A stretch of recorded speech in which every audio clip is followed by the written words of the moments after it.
I don't even know what I think about the fate of his pants in our hands. All right, we are talking too much responsibility to be thinking about this early in the morning. Karen is with us this morning to talk about energy drinks, caffeinated beverages, and also a warning because these have alcohol in them. And I know some people are familiar with that, but a lot of kids see these, see it something flashy, see it something colorful, and just want to grab it and get some quick energy. Exactly. Let's talk about these first of all. My daughter and her friends, seniors, high school, some of them had a clue about these, but a lot of them didn't. So I actually went to the gas station, convenience store, got a few looks when I bought, 4 or 5 of these, and then I explained to them I would talk about it on TV, etc. So they're like, "Oh, sure, lady." Then they talked to me, and the clerks there told me that these are very, very popular. They are kind of like an energy drink. They're very flavorful. They're fruity. This one is a raspberry watermelon. Mike's Harder Lemonade, that's something that some people may be more familiar with.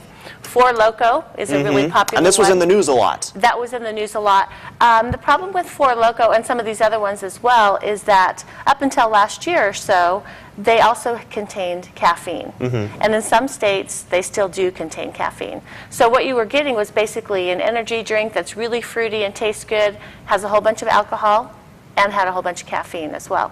So people were getting drunk on them, but instead of over-drinking and then passing out, which actually was a better alternative because then at least they weren't out driving or drinking more, they just drank more. And they had a lot of energy. And they had all this energy. They were buzzed, and it's like, let's have more and more and more. Ending up in the emergency rooms, actually some kids died from these drinks because it slowed down the respiration so much that they basically stopped breathing. They had so much alcohol in their systems. So several states have banned the ones with caffeine, although I don't think all states yet have banned them all. But the reality is that they have a lot of alcohol. This one is 12% alcohol by volume. So for less than $3, people can get, the equivalent of several beers in a fruity type of a drink. And that's the big warning right there, is people might not be aware of how much alcohol they're actually consuming in a beverage like this, and especially for younger adults and teens that just see it as something. What about energy drinks? Because we see a lot of commercials for those quick energy drinks. From a dietetic standpoint, how valuable are those? They will rev you up, but there's a lot of caffeine in them and some other stimulants as well. And the combination of the stimulants plus the caffeine, probably not good.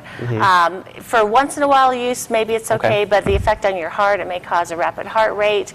People are definitely addicted to them if you're having 3 or 4 of those per day just to get by. Not so good. Eat some other stuff. So. And some very valuable information, Karen. We appreciate you. Be careful. They're cute and colorful, so cute, watch out. Well, definitely. I was going to say, bright colors, cute and colorful, and you see them at the store. And you're saying very cheap, very easy cheap, to grab. $1.59, $2.89. So parents beware, kids beware, teens beware. Well, Karen, we appreciate the information this morning and a word of warning. That's Thank you. Right.